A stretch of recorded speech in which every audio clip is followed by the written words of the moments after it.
High friends, welcome back to new video.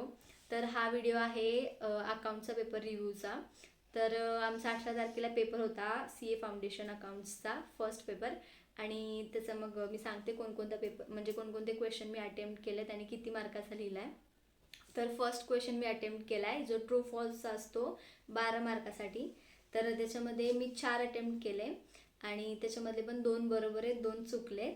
आणि मी theory केली नव्हती. मग बी म्हणजे फर्स्ट बीची थिअरी आलेली आणि मी ती केली नव्हती, त्यामुळे मग मी ते ड्रॉप केलं आहे. आणि मग फर्स्ट सी लिहिला आहे. आणि सेकंड हा मी नाही का नंतर लिहीन म्हणून ठेवलेला, म्हणून तो पण नाही लिहिला. आणि मग मी क्वेश्चन 4 सॉल्व्ह करायला घेतलेला, जो ना रिटायरमेंटचा होता आणि फायनल अकाउंटचा होता क्वेश्चन 4. हां, तर मग मी ते दोन्ही लिहिले. आणि मग त्यानंतर क्वेश्चन 5 होता. त्याच्यामध्ये ना मध्ये बिल ऑफ एक्सचेंज आणि बी आर एस आणि बिल ऑफ एक्सचेंज आलेलं. तर त्यामध्ये ऑरला आलेलं, दोन्हीपैकी एक लिहायचं होतं. पण मला कन्फ्युजन असं झालं की म्हणजे मला दोन्ही पण येत होतं, पण परफेक्ट नव्हतं येत. तर हे माझी एक चूक झाली की मी परफेक्ट करायला पाहिजे होतं. तर मी दोन्ही लिहिलं, म्हणजे पहिले BRS लिहिलं आणि त्यानंतर कन्फ्युजन होतं म्हणून ऑर करून मी बिल ऑफ एक्सचेंज पण लिहिलं. तर ही एक माझ्याकडून चूक झाली की त्याच्यामध्ये माझा टाईम वेस्ट झाला, त्यामुळे नंतरचे माझे प्रश्न जे होते ते सुटले. आणि त्याच्यामध्ये एक इन्व्हेंटरीचं आलेलं, तर बीमध्ये होतं त्याच्या, ते नाही केलं. आणि अजून एक चूक झाली ती मी शेअर्सचं केलं नव्हतं, म्हणजे करणार होते इश्यूचं केलेलं आणि रिडिम्शन वगैरे केलं नव्हतं. त्यामुळे मग मी क्वेश्चन 6 ड्रॉपच केला, तो लिहिलाच नाही.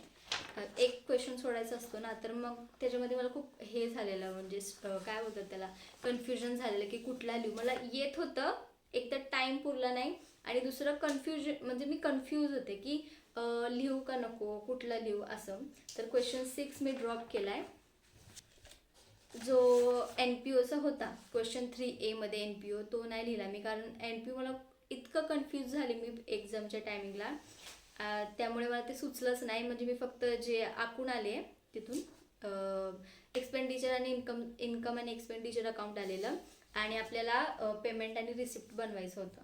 तर त्याच्यामध्ये मी ते आखून आले, बॅलन्स शीट आणि ते पोस्टिंग करून आले फक्त, सॉल्व्ह तर काही नाही केलं आहे. आणि त्याचं एक बेनिफिट आहे की स्टेप वाईज मार्किंग आहे, त्यामुळे स्टेप मार्किंग भेटेल. आणि हां, डिप्रिसिएशनचा पण एक प्रश्न वेगळा आलेला, त्याच्यामध्ये ते काय कळलंच नाही मला, पण मी जेवढं येत होतं मी तेवढं लिहून आले. आणि आता बरोबर असेल तर मार्क पण भेटतील.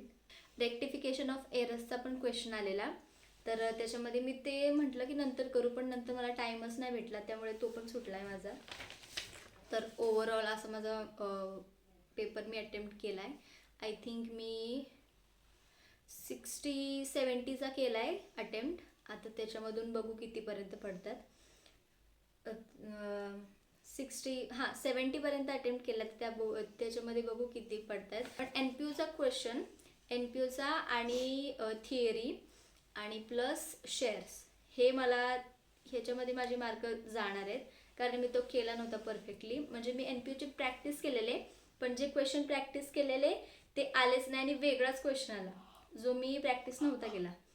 तर ओव्हरऑल पेपर इझी होता, म्हणजे मॉडरेट होता, एवढा पण हार्ड नव्हता, मॉडरेटच होता पेपर.